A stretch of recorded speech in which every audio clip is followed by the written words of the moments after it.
Myanmar की सेना ने सोमवार को वो कदम उठाया जिसकी दुनिया भर में आलोचना हो रही है।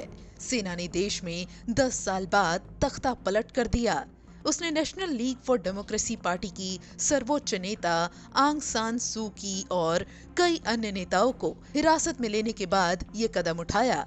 बीते हफ्ते भी सेना ने तख्ता पलट के संकेत दिए थे, जिसका कारण है नवंबर में हुआ चुनाव। इन चुनावों में धोखाधड़ी के आरोप लगाए गए हैं।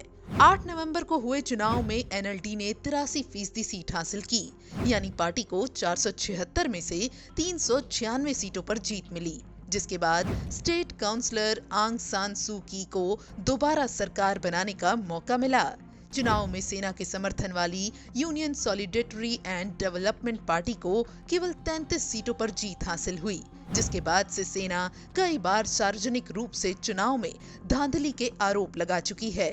सेना ने इतना तक कहा कि अगर उसकी शिकायतों पर ध्यान नहीं दिया गया तो वो तख्ता पलट कर सकती है।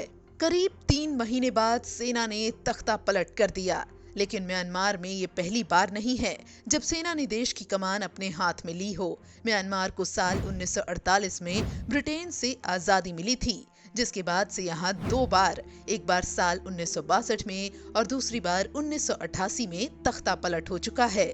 म्यांमार में सेना ने 49 साल तक शासन किया है, जिसका अंत 2011 में हुआ था। म्यांमार में लोकतंत्र की लड़ाई लड़ने से आंग सान सू की अहम भूमिका रही।